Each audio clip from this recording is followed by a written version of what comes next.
saan at sila'y tinanong, "Saan ba isinilang ang Kristo?" Tumugon sila, "Sa Bethlehem po, sapagkat ganito ang isinulat ng propeta. At ikaw, Bethlehem, sa lupain ng Juda, ay hindi pinakahamak sa mga pangunahing bayan ng Juda, sapagkat sa iyo magmumula ang isang pinuno na mamamahala sa aking bayang Israel." Nang mabatid ito, palihim na ipinatawag ni Herodes ang mga pantas at inusisa kung kailan lumitaw ang bituin.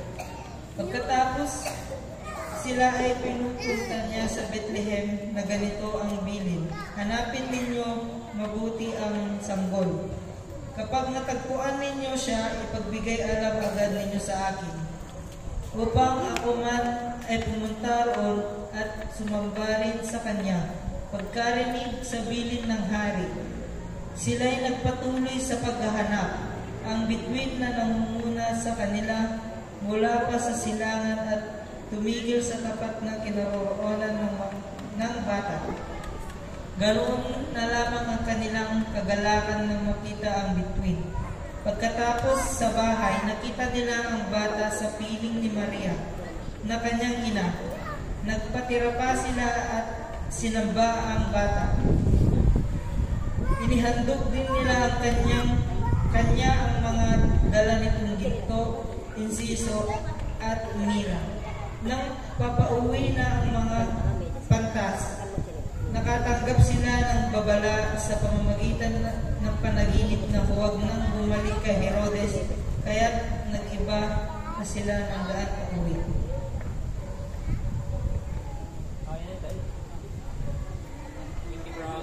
Thank you, Edison. And purihin po ang salita ng Diyos. No? So, ngayong gabing ito, ano ba ang makukuha natin kung sinundan natin si Jesus? Parang ito na yung pinaka-summary ng lahat ng pinag-aralan natin from the first night hanggang itong 10th night. Ano ba ang makukuha natin sa pagsunod kay Jesus? Okay? So sabi sa Bible, sabi sa binasa natin kanina, may mga wise men daw na naghihintay sa kapanganakan na tinatawag nilang Mesiyas. No? Hindi pa nila alam noon na siya ay tatawagin Jesus. Ang alam lang nila siya ang siya ang Mesiyas, ang tagapagtubos, tagapagligtas ng mundo. Kaya nga, tinihintay nila ang pagdating ni Jesus. Kaya, tingnan mo yung katabi mo, sabihin mo, buti na lang, nandito ka ngayon. Isa kang wise na tao. Yan, no? Kasi sila nga hinihintay nila yung tagapagligtas. Sa atin, nandito na ang tagapagligtas. Amen? So, ito ang benefits ng pagsunod kay Jesus. No? Unang-una, sabi sa Bible kanina, sa verse 10, nung nakita nung mga pantas, no? Yung mga pantas si Jesus, sila ay nagpatira pa sa harap ng batang Jesus at siya ay sinamba. At sabi ng Bible, they were overjoyed, na puno ng kagalakan. So, ang point number 1, no? Kapag ikaw ay sumusunod kay Jesus, is napupuno ka ng joy. Pastor, panay akong naghugas ng pinggan sa amin. Hindi yung joy na yun, no? Joy, joy in my heart. Diba? Si Bitoy kasi Pero, napupuno tayo ng joy. Ibig sabihin, kahit dumadanas ka ng pagsubok, meron kang abilidad na magsaya. Meron kang rason para ngumiti. May rason ka para para mag-act ng maayos sa harapan ng iyong kapwa. At hindi yung sinasabi ko na kaplastikan na joy. Yung iba kasi, alam mo yung bigat na bigat ka, tapos kailangan mong batiin yung kapatid. Hi, good morning. Di ba? Hindi ganon. Hindi ganon joy. Di ba? Ibig sabihin, kahit ikaw dumaranas ng problema, hindi ka na nakapokus sa sarili mo. Parang yung ang iba sa atin, sana maranasan nila yung nararanasan kong kasiyahan sa puso ko. Di ba? Ayan. Sino nakaranas nun? May joy sa puso niya. Di ba? So, yun ang isang benefit ng pagkakakilala kay Jesus. Pero tingnan mo, anong unang ginawa nila bago sila napuno ng joy? Una, hinanap nila si Jesus. Okay? Sige, para mabilis tayo, ito yung point number 2. Ang sumusunod kay Jesus is puno ng pag-asa. Okay? Pag-asa. Hindi ka pwedeng magkaroon ng joy. Ito, real talk lang tayo. Hindi ka pwedeng magkaroon ng joy, kasiyahan, kung wala kang pag-asa. Tama ba? Kaya nga si Jesus, bago siya dumating, yun yung mga dark ages. Ibig sabihin, pag meron kang kasakitan, tinatapon ka na lang at susunugin. So, walang pag-asa. Walang medisina na nakapagpagaling sa kanila. Kaya nga, nung dumating ang tagapagligtas, nagkaroon sila ng dalawang bagay. Nagkaroon sila ng pag-asa at nagkaroon sila ng joy. Bakit overjoyed yung mga pantas nung nakita nila si Jesus? Bakit? Kasi alam nila may kasagutan na sa iniiyak nila sa Panginoon. Amen? Meron ng kasagutan. Ang pangalan niya si Jesus. Siya ang tagapagligtas. Kaya nga nung nakita nila siya, talagang nagpatira pa sila. At hindi lang sila basta nagpatira pa. May dala silang offering. Hindi lang offering, pero sabi kanina, nung binasa natin, ginto. No? So, ibig sabihin na meron silang pinagdaan ng kailangan na sacrifice para ibigay yun kay Jesus. Bakit? Bakit mo sinabing sacrifice, Pastor? Kasi ang layo ng pinuntahan nila. Ilang libong milya, papanganib. Tapos, dala-dala nila yung ang bibigat na ginto, mira at frankincense para lang ihandog at purihin at sambahin ang batang Jesus. Okay? Ayoko ma-offend kung sino man nandito, pero napakalinaw nung binasa natin na ang sinamba lang nila si Jesus. No? Hindi nila sinamba si Maria, hindi nila sinamba si Jose. Sinamba lang nila si Jesus. Okay?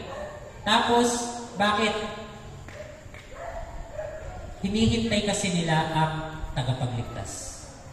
At nung dumating na ang tagapagligtas sa buhay nila, napuno sila ng kagalakan at napuno sila ng pag-asa.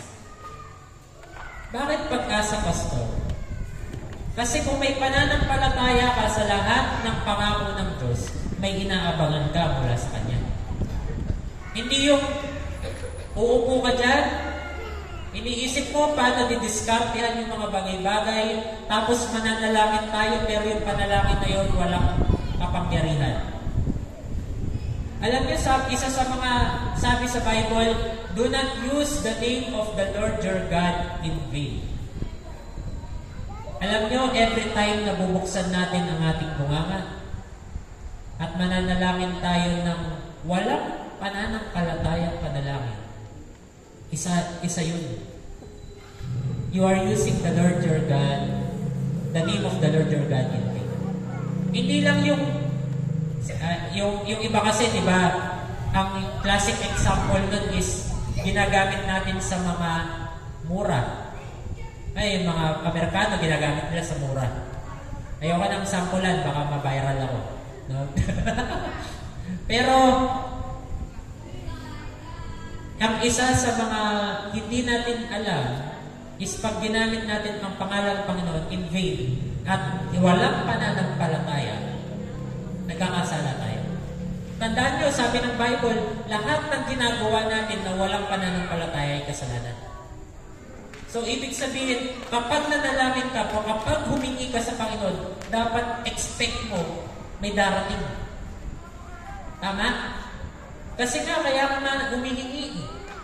So, ano pang point na humingi tayo mula sa Diyos kung wala tayong in-expect?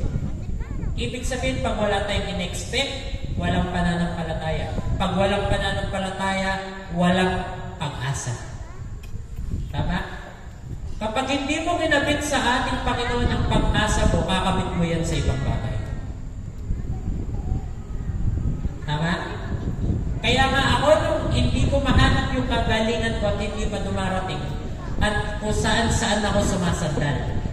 Sasandal ako sa medisina, sa pamilya, at sa ibang bagay. Wala namang masama doon sa mga bagay na yun, pero ang pinakadapat mong kapitan kapag dumaranas ka ng mga ganong pagsubok kay ating Panginoon. Amen? Kasi kami sa medisina, aminado naman kami, hindi namin alam lahat. Tama? Hindi namin alam lahat. Kaya nga, kung alam lang namin lahat, wala na sanang nakapatay. Wala na sanang maintenance. Pero, tingnan mo, nagme-maintenance tayo, wala naman talagang gumagaling. Tama? Pero ang ino-offer ng Panginoon sa atin is healing. Hindi yung healing ng healing. Healing, no? Iba kasi yung healing ng healing eh. Di ba kakilala ba kayo ganyan? Healing lang ng healing. Pero yung healing, ibig sabihin, kapag pag inabot ka ng Diyos, buong pagkatao mo ay gagaling. Hindi lang katawan, pero pati kaluluwa, pati puso, pati pag-iisip. Yun ang tinatawag na healing. Full package, kapatid. Kaya nga, huwag natin limitahan ang walang limit na Diyos. Ano ang naglilimit sa kanya, pastor? Tayo. Bakit? Kasi nililimitahan siya nung minsan or madalas. Nililimitahan siya ng ating pag-iisip. Ako, kailangan kong tanggalin yung mga natutunan ko sa medisina para maniwala ako sa healing. Bakit? Bigyan ko istorya. Isang araw, naging company nurse, school nurse ako sa isang tanyag na eskwela dito sa Tarlac. Ngayon, nagtaka ako, every flag ceremony, dumaragsa yung mga bata sa klinik. Masakit ang tiyan, masakit ang ulo, nasusuka. Tapos ako naman, ano kayo pwedeng bigay sa mga to? Binigyan ko ng biogesic, pinatulog ka na, lahat-lahat, bigyan ko yelo, etc. Walang nangyayari. Tapos doon ako nagdasal. Sabi ko kay Lord, ano gagawin ko? Narinig ko yung maliit na tinig niya. At sabi niya, Jay, panalangin mo. Tapos, Lord, nakaya. Parang, bago-bago pa lang kasi ako nun eh. Nakaya, Lord, parang hindi ko yata kaya.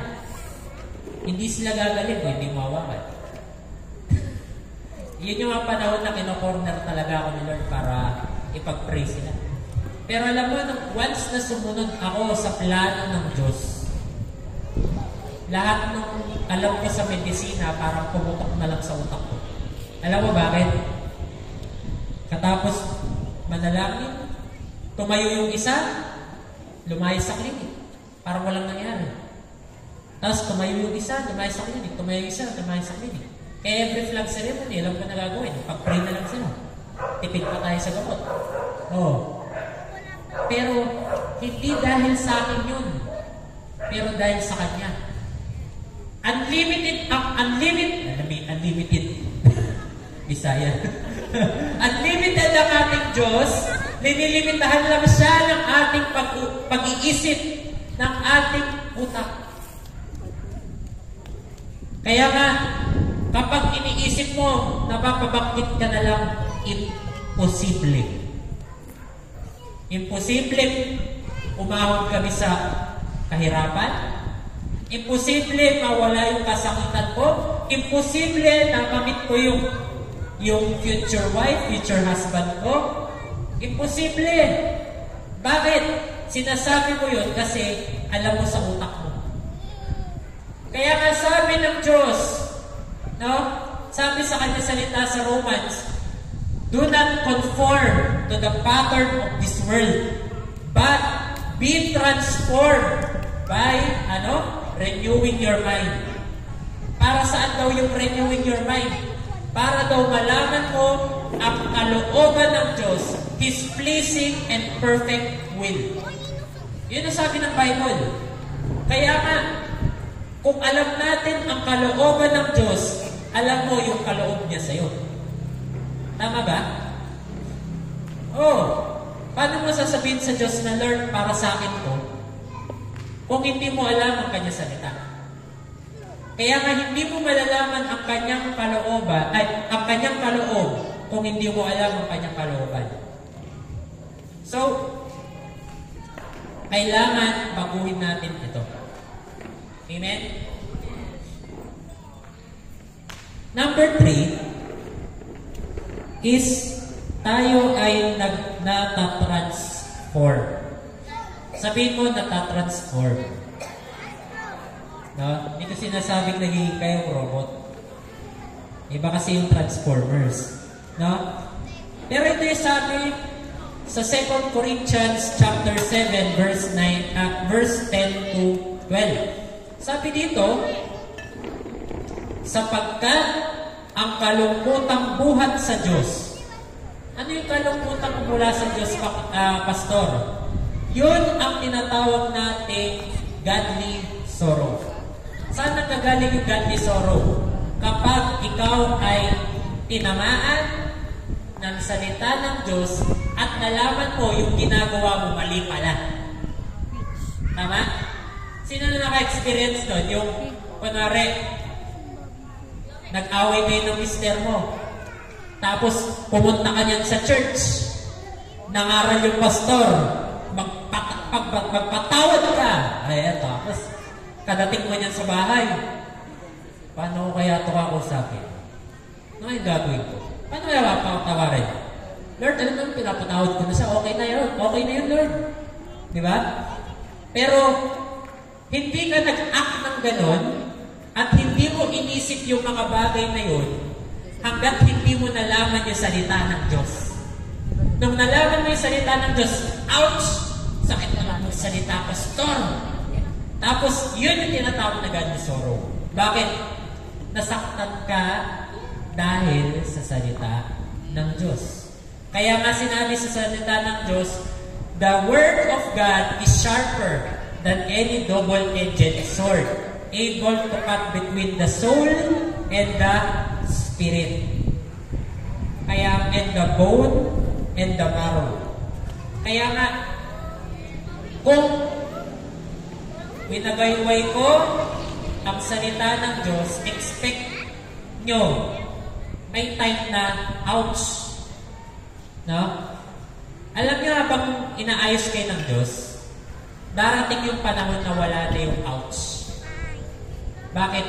Kasi alam mo, marami nang inayos ang Diyos sa'yo.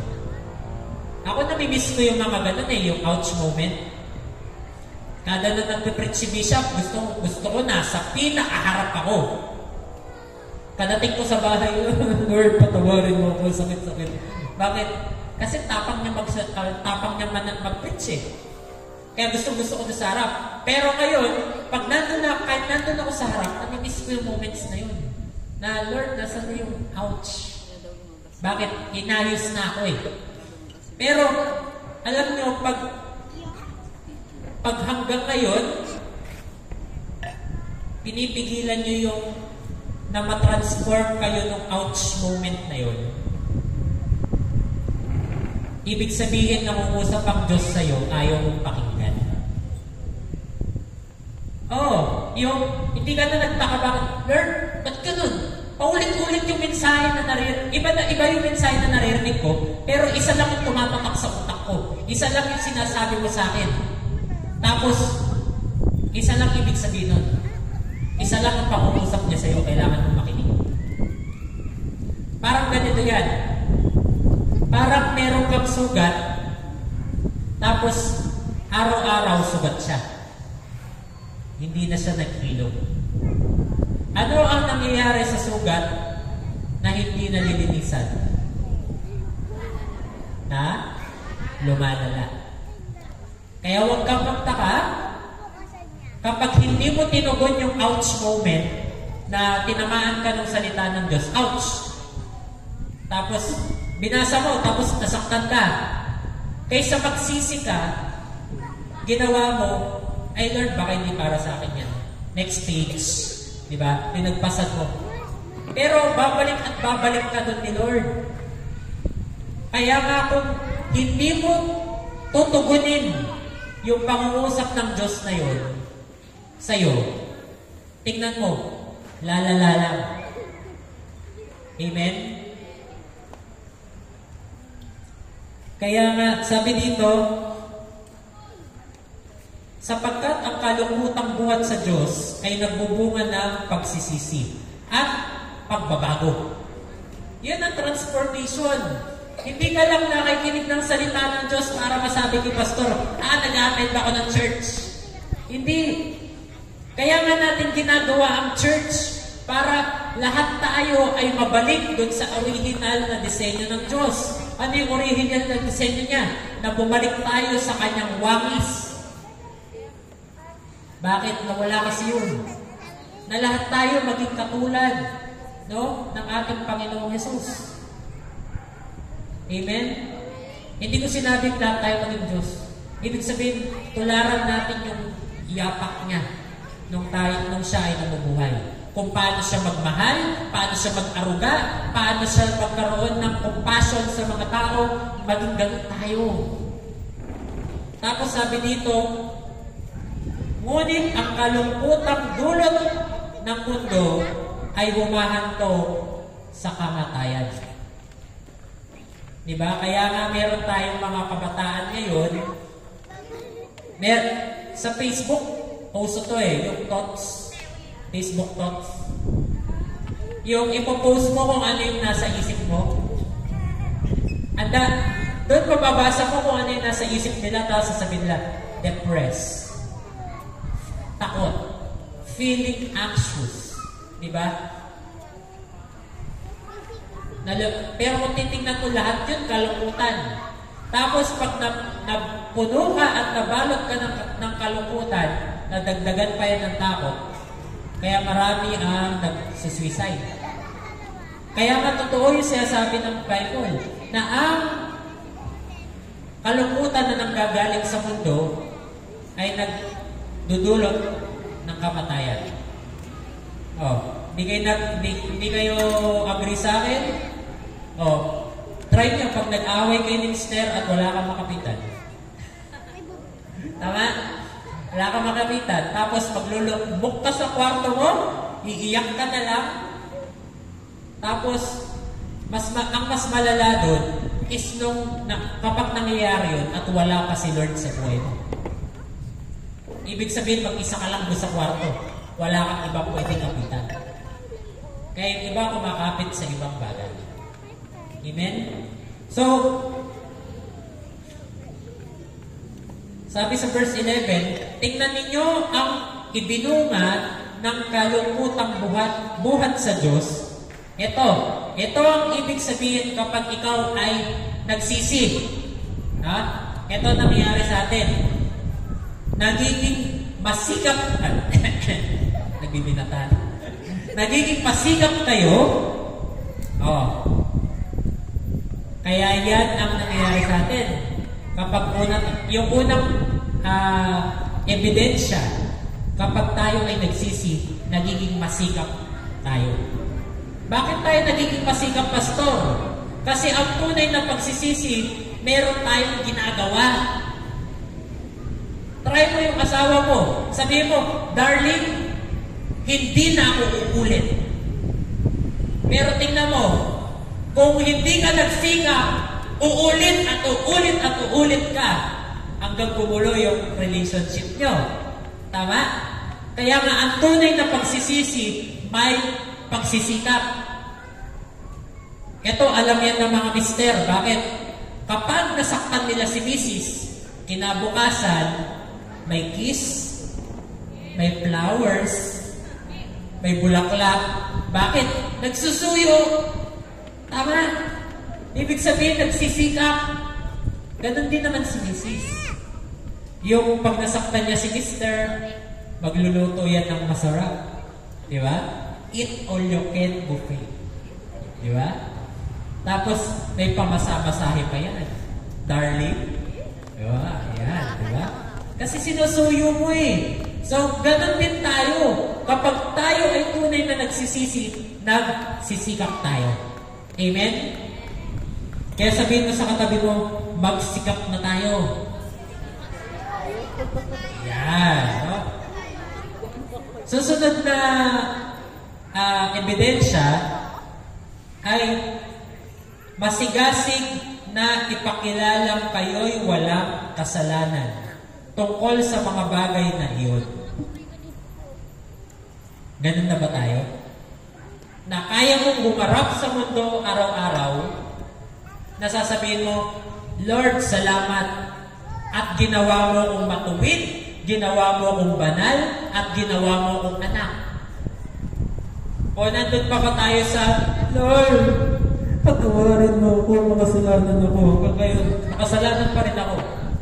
O hanggang ngayon, makasalanan ka pa rin. Isa lang ang solusyon dyan, magsisi ka. Tama? Kaya nga, kung ganun tayo this year, huwag mo nang bitbitin yan ng 2024. Ibig sabihin, pwede ka palang araw-araw magising mo, Lord, salamat at ginawa mo akong anak. It's a beautiful day, Lord. Salamat, Panginoon, at pinagpala mo na ang araw na to. Pwede pala tayong mabuhay ng ganun. Kaysa yung, Lord, ayun na naman, let's buhay ito. Ano naman kaya kakainin ko? Ano naman kaya mangyayari ngayong araw na to?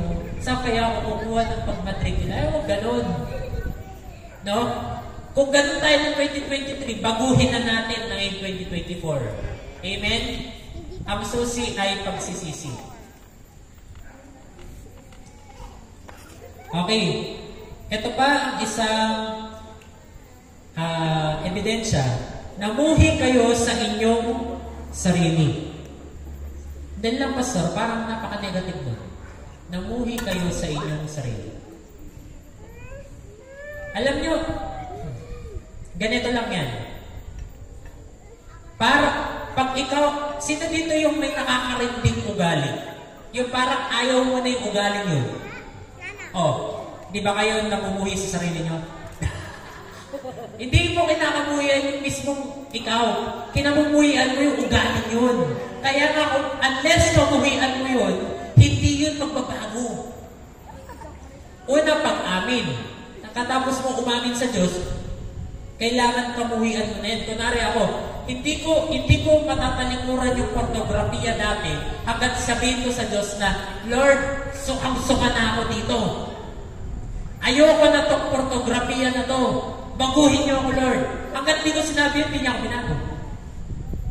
Bakit? Kasi linoloko ko lang yung sarili ko. Susubukan ko hindi manood ng pornography sa sarili ko lakas, katapos sa isang taon, balik na naman ako. Katapos sa ilang buwan, balik na naman ako. Pero nung sinabi mo, Lord, ayaw ka na to, dinadaya ko lang yung sarili ko, sukang-suka na ako, doon niya ako binago. Kaya kailangan kamuhian mo yung kasalanan na yan. Amen? Minsan kasi nagiging excuse natin na, Pastor, paborito ko kasi kasalanan yun eh. No? Then, paborito ka rin ng demonyo. Favorite student ka niya. No? Naging ganun ako. Kaya, ang sinasabi ko ngayong araw na ngayong gabing ito, kung ako lumaya, may pag-asa ka rin lumaya. Amen? Tapos sumunod dito is, saan na kayo? Nagkaroon kayo ng banal na takot na pagkatakot na nabik kayo sa aking pagdating. Yan isa yun sa mga clear na evidence na nagkaroon tayo ng banal na takot. Ibig sabihin, ayaw mo nang gawin yung mga ginagawa mo dati kasi baka mamaya mapalo ka ni Lord. Yan. Tapos sabi dito, nananabik kayo sa aking pagdating. Sino dito yung nananabik sa pagdating muli ng Panginoon? Amen? Ang mga taong takot lang sa pagdating niya muli is yung mga taong gumagawa ng mali. Tama? Pero kung wala kang tinatago sa Panginoon at may banal kang takot sa Kanya at namumuhay ka sa kabanalan, tingnan mo, ano man dumating sa buhay mo, alam mo, kasama mo siya, at alam mo saan ka pupunta. Pero kung hanggang ngayon, mali pa rin, hindi ko sinasabing perfecto tayo. Ang sinasabi ko is talagang pinipili mo yung kasalanan. No? Yun yung sinasabi ko. Kung ganun tayo, kapatid, banal tayo sa church tapos kalabas natin, nagtatampisaw tayo sa kasalanan, kapatid, wala kang kasiguraduhan kung saan ka pupunta. Ang sikreto lang magsisi. Walang tinutuldukan ang Panginoon ni isa sa atin. Ibig sabihin, lahat tayo may pag-asang magbago. Amen? Tapos, fourth benefit. Tama ba? Ano yung number 1? Meron tayong joy. Number 2 is meron tayong hope. Number 3 is meron tayong transformation. Number 4 is meron tayong peace. Bakit? Diniscuss natin nung isang araw or isang gabi that He is the Prince of Peace. At kung meron kang Diyos sa puso mo, payapa ka. Amen? Ibig sabihin, hindi ka na napapangunahan ng problema. Pero alam mo, payapa ka sa puso mo. Kasi alam mo, hawak ka ng iyong Panginoon. Number 4 or 5 is meron kang provision.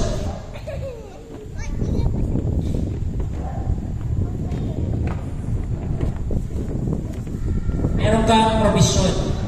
Tulad ng pagsunod ng 10,000 tao sa ating Panginoong Yesus. Tingnan nyo. Sabi isang gabi, sabi ng mga alagad, Panginoon, gumagabi na. Malayo pa tayo sa kabayanan. Pauwiin na natin sila para sila ay may makain. Sabi naman ng Panginoong Yesus, kung papauwiin natin sila, baka hindi man sila umabot sa kanila at mahimatay na sila sa gutom. Anong gagawin natin, Panginoon? Sabi ng mga alagad. Sabi ng Panginoong Yesus, pakainin niyo sila.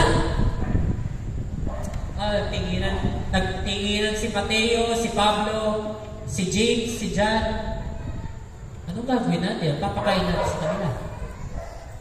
Tapos, sabi ng Panginoong Yesus, ano bang meron? Meron po ditong 2 isda at 3 tinapay. Tapos sabi ng Bible, nagpasalamat ang Panginoong Yesus at pinagpira-piraso yun at ipinamigay sa mga tao. Alam nyo, dahil dun sa 3 tinapay at 2 isda, napakain nila mahigit 10,000 tao. Kaya nga, huwag kang mangamba kung wala kang kakainin bukas. Huwag kang mangamba kung problema mo yung pera. Ang focus mo lang dapat ay ang ating Panginoon. Siya ang bahala sa provision. Amen? Number 6. Kapag sumusunod ka sa Panginoon, merong unity. Sabihin po natin unity. Pagkakaisa. Bakit? Sa Book of Ezra, sa Book of Ezra, makikita nyo po yan sa buhay ng pari ng Panginoon na siya tawag na si Ezra. Paulit-ulit dun sa book na yon, sinasabi, the hand of the Lord was with Ezra. The hand of the Lord was with Ezra.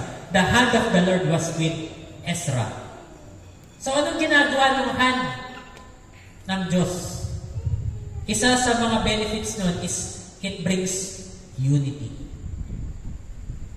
Kaya nga, kung ang isang leader ay merong nasa kanya ang kamay ng Diyos, may pagkakaisa.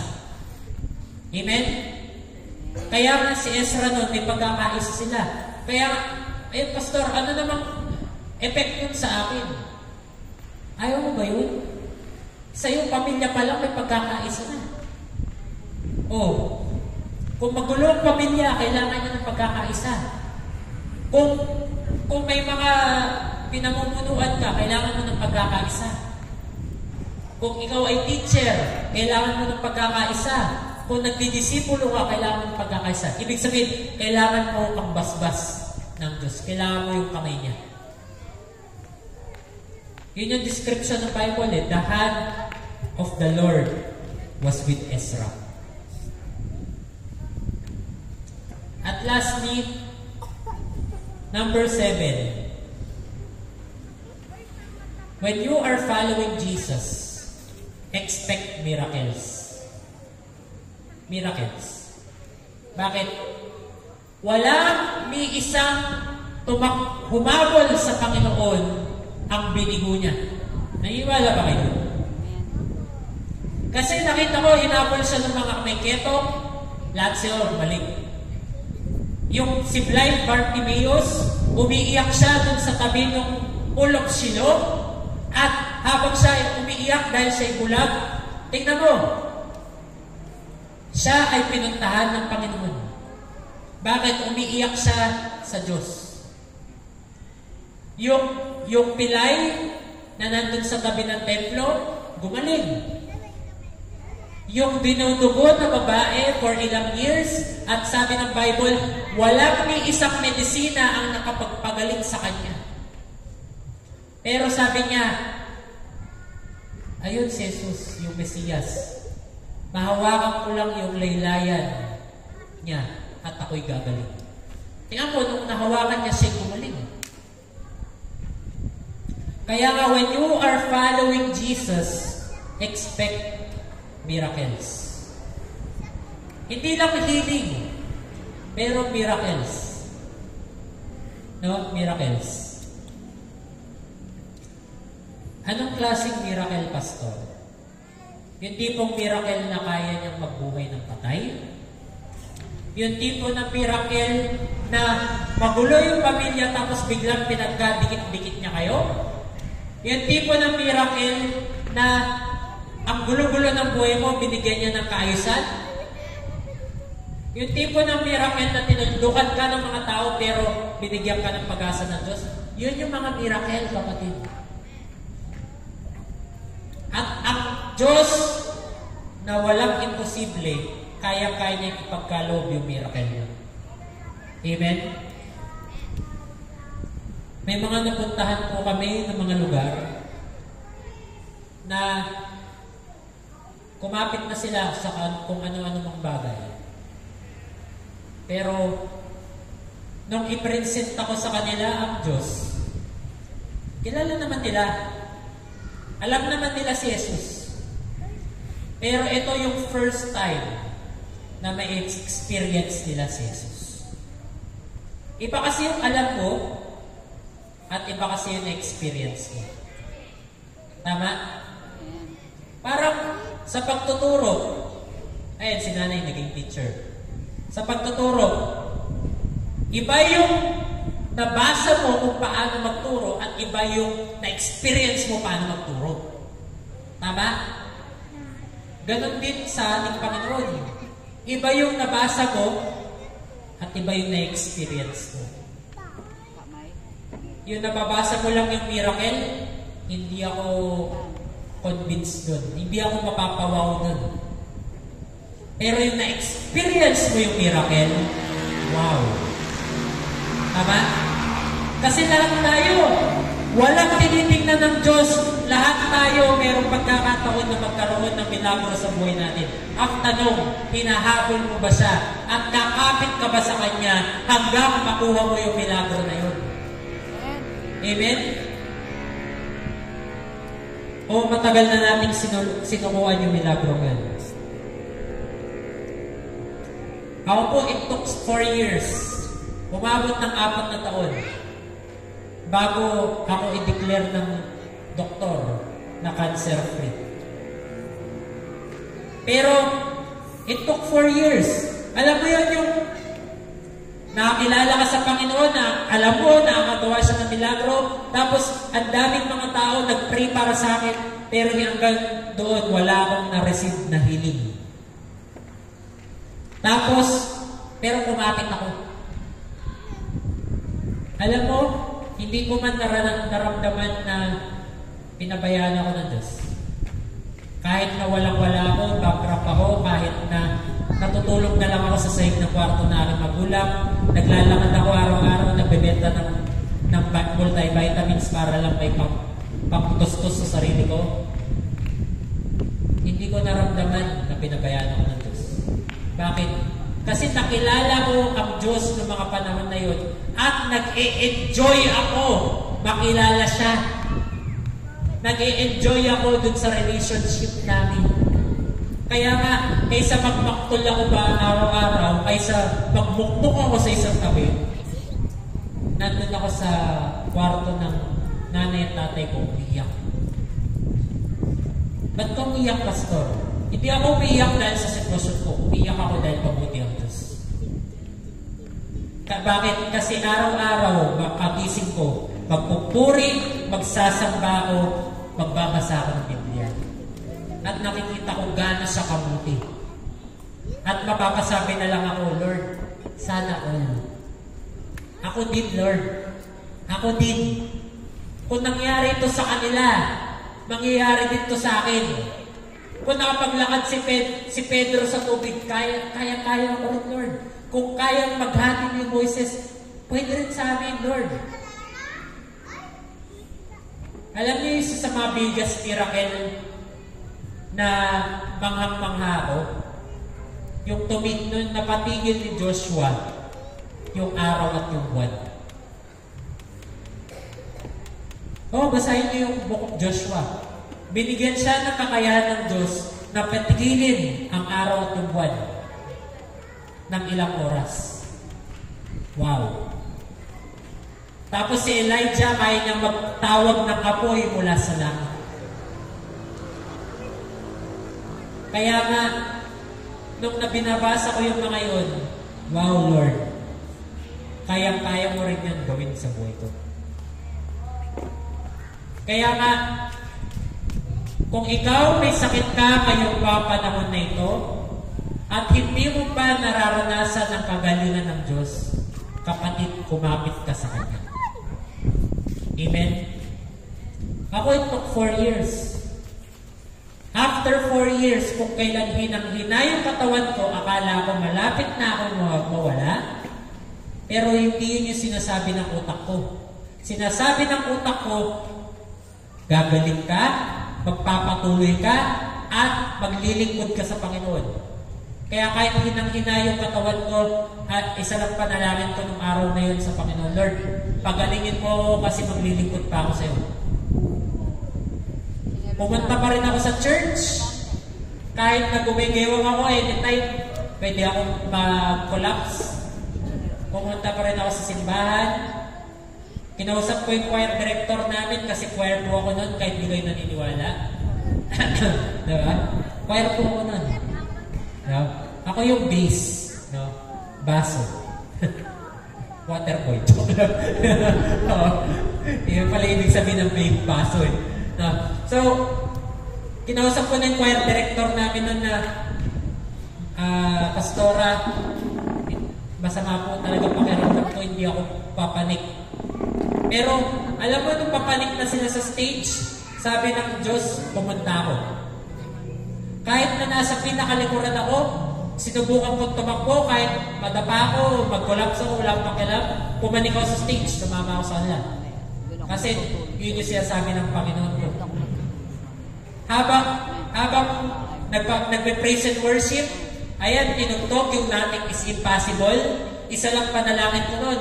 Lord, sabihin nyo doon sa worship leader, huwag siyang magpapatalon. Kasi masama talaga yung pakiramdam ko.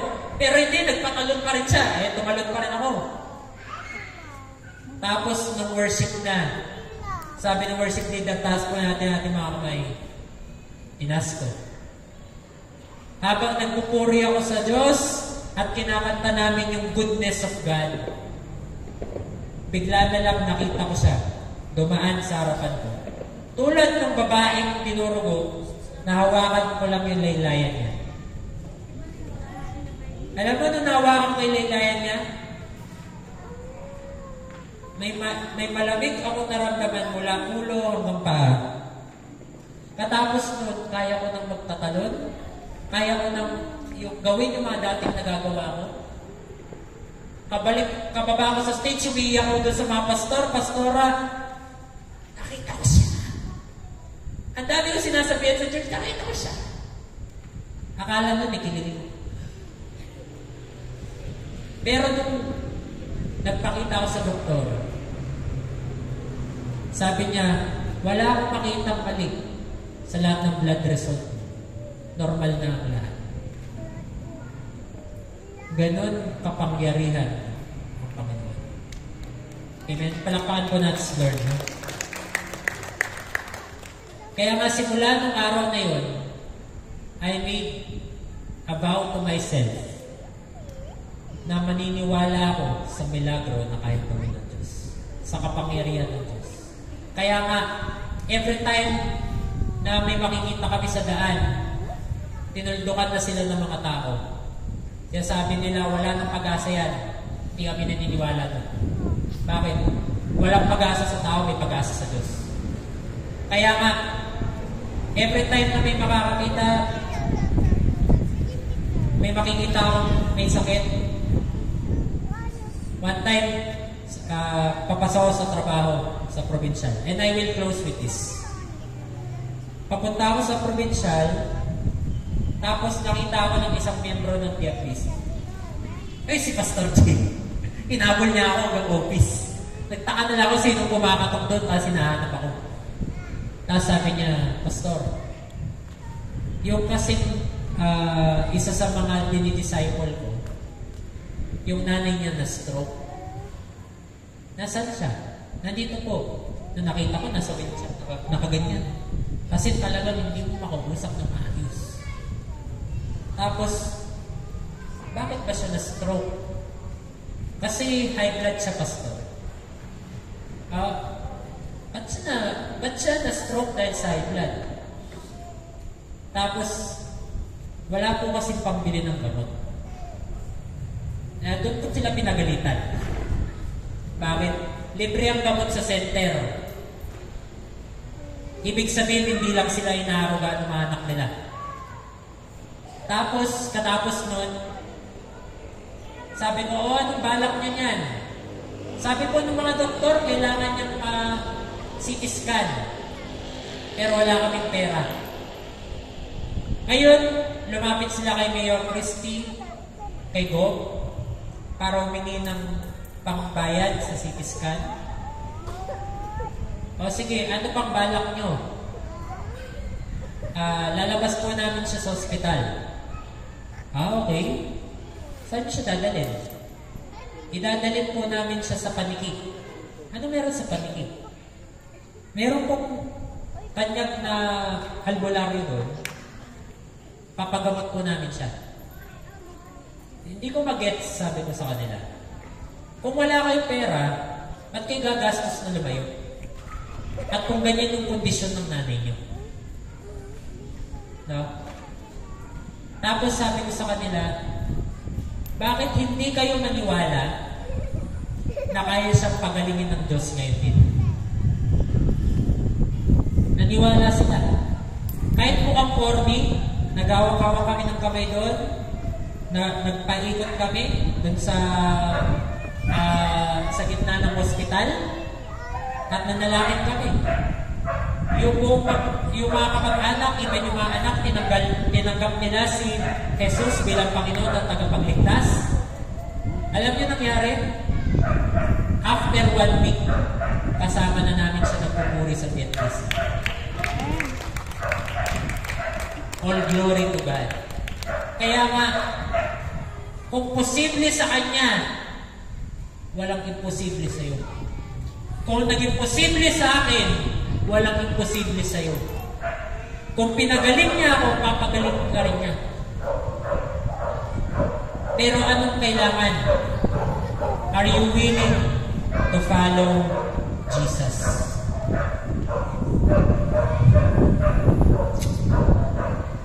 Ang pagsunod kay Jesus, maraming hadlang.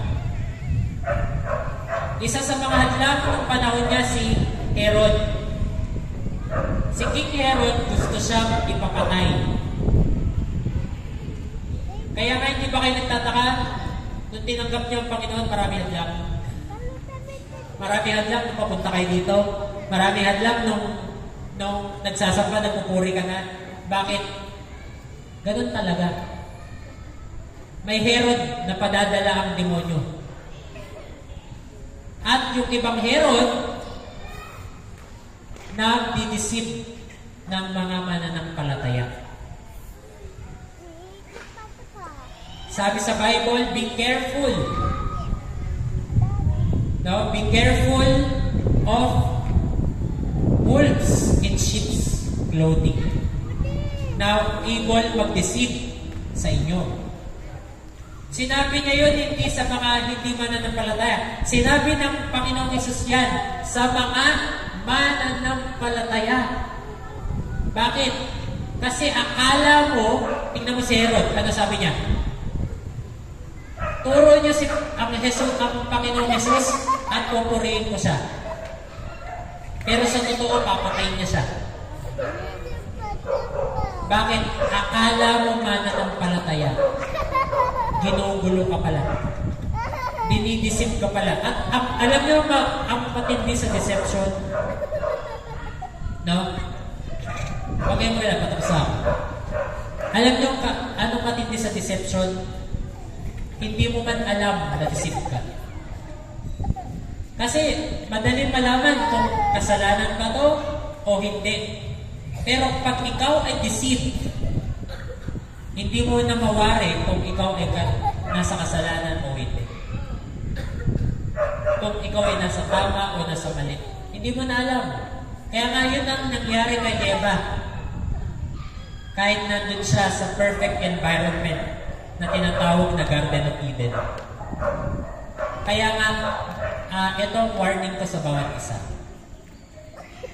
This 2024, kung gusto mo sundan si Jesus at ma-experience lahat ng sinabi natin, mag-ingat ka sa mga Herod. Sila yung mga taong ginagamit ng dyablo para guluhin yung pananampalataya. May mga ganyan. Kaya mag-ingat kayo. Minsan mahanap ko pa sila mismo sa simbahan. Kaya nga, this 2024, tinawag tayo na sundan si Jesus at hindi si Herod. Tama? Sabihin natin, tinawag ako Nasundan si Jesus at hindi si Herod. Amen? Yun. So, sino dito na kailangan ng miracle? Amen? Sige po, taas na po natin. Tayo na po tayo.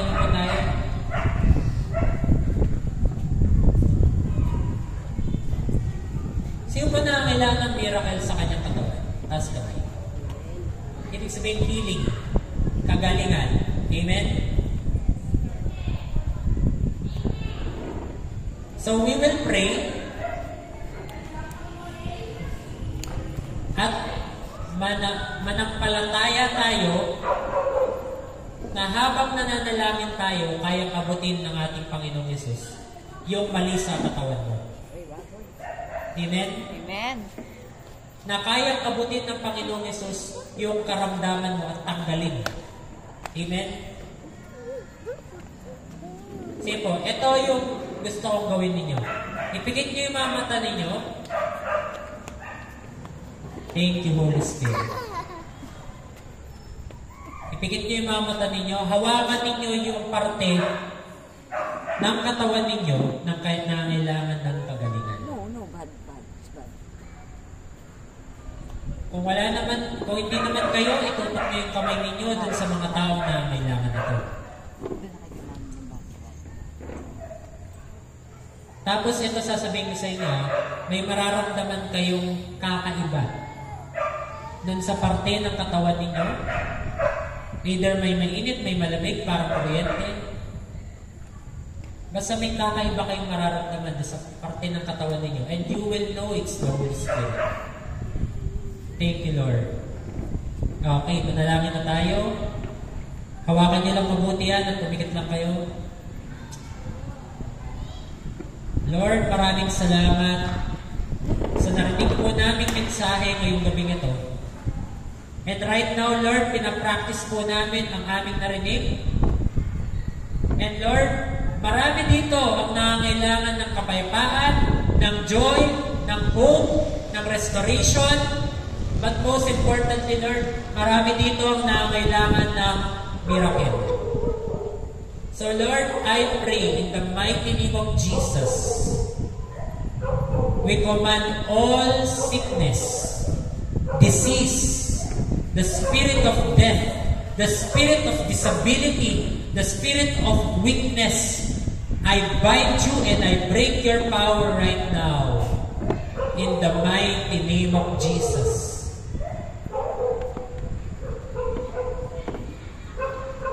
And we release life, healing, restoration from head to toe sa kanilang katawan, ngayon din sa pangalan ni Jesus.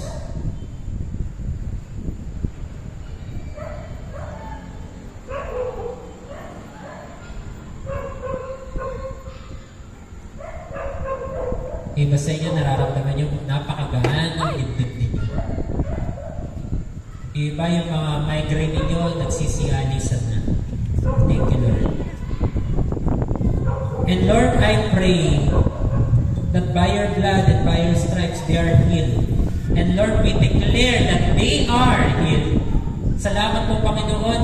I cover them with the blood of Jesus. And thank you, Father.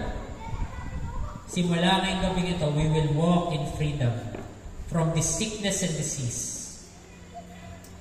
Thank you, Lord God Almighty.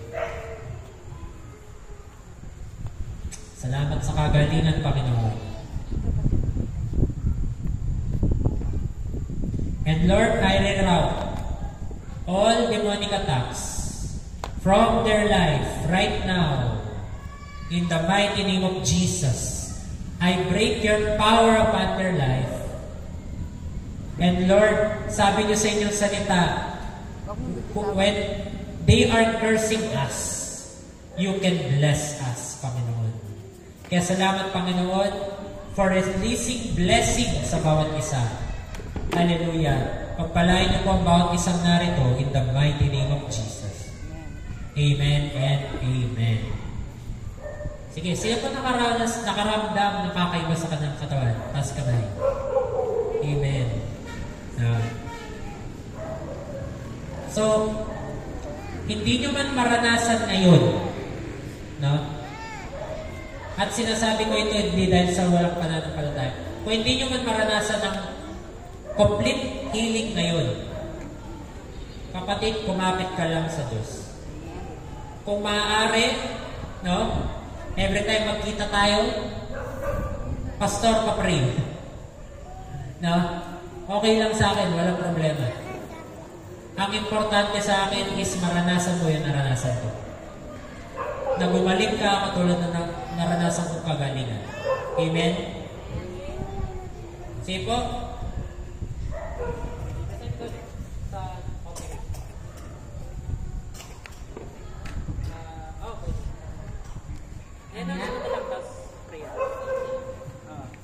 Ayan, punta na po tayo sa isa po sa pinakamaganda na part ng ating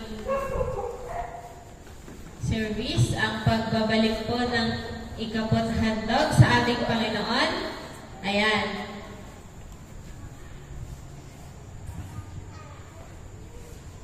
Rumaragas ang pagpapala, aking nararanasan. Di ako magtataka kung ba't sa'kin napupunta mula hilagang kanluran, timog silangan, saan man magpunta. Rumaragas ang pagpapala ay aking nakamtan na. Rumaragas ang pagpapala ay aking nakamtan na. Ayan, Lord God, maraming salamat po, Father God, sa mga open arms na nagbigay at nagbalik ng kanilang ikapot handog sa inyo, Father God. I-bless ko pa po sila ng siksik, liglig at umaapaw, Panginoon. And thank you, Father God, na they are willing, Father God, na magtanim sa inyo, Panginoon. Salamat, Panginoon, and bless mo ang bawat isa. Walang eksakto na halaga ang gusto mo, Father God, but a pure heart na kanilang ibinigay, Father God. And thank you, Lord God, for this night. Ikaw lamang po ang siyang mag-bless sa bawat isa. In the mighty name of Jesus. Amen. Okay. Announcement lang. Pag natapos sa servisyo, huwag mo nang alis. Meron po tayong pagkain. No? May arascaldo. Arascaldo ba? Tama? Arascaldo. Wow. Okay. Yum, yum. No? Gutom ako. Okay. Meron po tayong arascaldo. Ngayon, konting announcement lang. Bukas po ay ang community tawag dito, year-end party. No? Kaya magkita-kita po tayo dito at supportahan po natin ang ating Mr. and Miss BBH. At hindi lang po yun, ay supportahan po natin ang bawat programa. No? Alam po, patnak ba? Patnak. Oh, yan. Basta yun. No? Magkita-kita tayo dito bukas. And, no, ito yung wala po tayong Christmas service. No? Ang Christmas service natin at Christmas party ng church is magaganap sa December 30. No? December 30. And sa lahat po ng nandito sa panggabi, you are welcome to join. Plus, ang po nun, i-announce ko na para wala nang magtanong. Ang attire, any Christmas color. No? Pwede kayong blue, pwede kayong red, pwede kayong yellow, violet. Basta kahit anong kulay ng Pasko, green, yan. Tapos, ngayon, pwede nyo rin pong dalhin yung pamilya ninyo. No? Plus, potluck po ito. Okay? Potluck. Ibig sabihin, oo, maghahanda yung church. Pero, maghanda po tayo per family. No? Per family. So, magdala kayo good for 5 to 10 persons na putahe per family. Okay? Okay ba yon? Pero syempre yung mga bata, kung madadala yung mama at papa niyo, mas maganda. Pero kung wala kayong mama at papa, huwag naman kayo magluto. No? Baka mapano pa kayo. Okay? At supportan din po natin sila bukas for their special number. No? May special number sila bukas. So, expect nyo, sa 30, meron pa tayong pa-prizes, meron din tayong pa-games. Amen? Ha? Oh, walang service this Sunday. Pero magkita-kita na tayo noon, at saka dun sa Sunday ng, kasi yung ano noon, 31 at 24. Kaya po hindi na kami nagserbisyo noon, kasi alanganing panahon. Kasi disperas. Alam po namin marami kayong preparasyon para sa Pasko at saka sa bagong taon. Kaya po, magkita-kita na lang po tayo nun for our Christmas service sa 30 and Christmas party. Okay ba? Okay. Tapos na po, ayun na po tayo. Tapos natin ating mga kamay and receive the benediction of the Lord. Okay. Oh, sa Berga family, thank you for seeking the Lord and for following the Lord. And right now, receive this benediction. And may the Lord God Almighty, the Creator of the heaven and the earth, bless you and keep you. And may His face shine upon you and be very gracious to you. And may His face turn towards you, towards your health, your family, your career, your loved ones, and grant you peace, prosperity, grant you hope and freedom, and grant you shalom. Shalom and shalom. Sige, palakpak po natin si Lord, and tapos na po ang ating servisyo. Kain na po tayo ng arroz caldo. Merry Christmas sa bawat isa! Merry, Merry, Merry Christmas!